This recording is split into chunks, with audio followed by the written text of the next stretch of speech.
हफ्ते को बंदा बाहर से आया था, उसने एक मंजर देखा, फाटक बंद था और लोग जो है साइकिल सर पे उठा के ना तो गुजर रहे थे और फाटक को बूर कर रहे थे। उसने कहा ये इतनी फास्ट कौम है, इतनी तेज कौम है कि गाड़ी का इंतजार भी नहीं करती और साइकिल सर पे उठाए, बाज इधर उधर से मोटरसाइकिल गुजार रहे हैं, फाटक बंद है तो इतना भी इंतजार नहीं कर सकते। इतनी जिम्मेदार कौम, इतना वक्त का लिहाज है इन्हें कि ये चंद लम्हे जो है वो फाटक के ऊपर खड़ा होना ये भी इनको गवारा नहीं है। तो जब फाटक खुला तो उसने आगे देखा कि 500 आदमी जो है वो बंदरिया का तमाशा लगा था वहां खड़े थे। उसने कहा ये जल्दी थी, ये तमाशा देखना था सबने। तो हमारा मिजाज ये है कि बंदरिया का तमाशा हो तो 600 आदमी वहां खड़ा होता है और 3-3 घंटे तक वो मदारी कहता मैं एक तस्वीर दिखाऊंगा और लोग उस तस्वीर के लालच में खड़े होते हैं, पता नहीं क्या दिखाएगा, और वो तस्वीर दिखाए बगैर ही जो है वो मदारी खत्म कर देता है।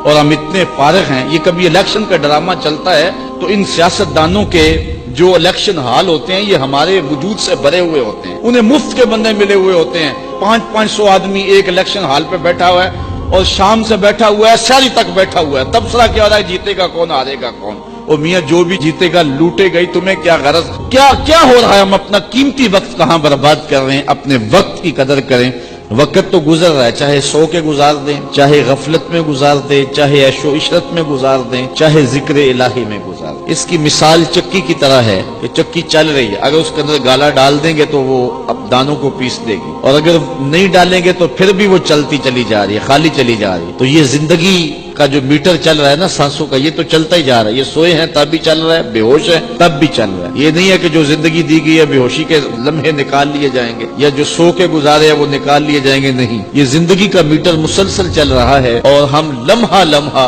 मौत के करीब हो रहे हैं। ये जो सांसें हैं ये मौत की तरफ उठने वाले कदम है बंदे, ये एक एक कदम जो है वो मौत के करीब होता चला जा रहा है। एक बुजुर्ग फरमाते मुझे इन्नल इंसान लफी खुस्र का तर्जुमा समझ में नहीं आता था। मैं समरकंद के बाजार में गया, वहां एक आदमी फट्टे पे बर्फ रख के बेच रहा था और साथ आवाज लगा रहा था और क्या कह रहा था, ओ मेरे पे रहम करो, मुझसे बर्फ खरीद लो, मैं एक ऐसा ताजिर हूं जिसका रासुल माल भी पिघला जा रहा है। बर्फ ठहरती नहीं है, कतरा कतरा पिघलती रहती है। वो कहते हैं जब उसने ये आवाज लगाई तो मुझे समझ आ गई इन्नल इंसान लफी खुस्र का मफहूम क्या है।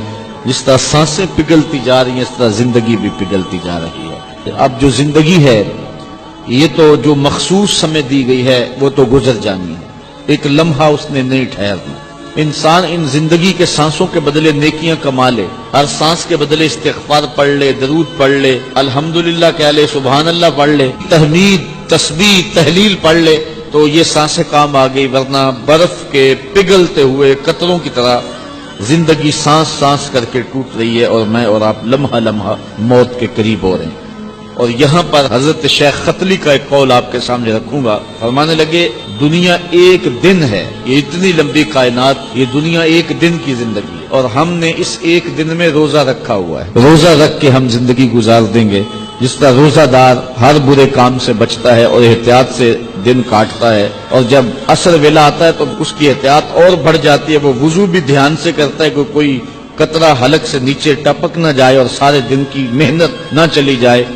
वो क्या कहा था, ए शम्मा तेरी उम्र तबई है एक रात, हंस के इसे गुजार या रो के इसे गुजार दे। एक रात तेरी जिंदगी है, इसको हंस के गुजार दे या रो के गुजार दे, इसको जिक्र फिक्र में गुजार दे या ऐशो इशरत में गुजार दे, रब की याद में गुजार दे या गफलत में गुजार दे। ये तेरी मर्जी है, तुझे इख्तियार दिया गया। इस दुनिया की जिंदगी को इस अंदाज से गुजारे कि हमारा रब हमारे ऊपर राजी हो जाए। अल्लाह ताला फरागत के लम्हों को अपनी याद से बदलने की हमें तौफीक दे और एक एक साथ को बामकसद गुजारने की तौफीक अता करे।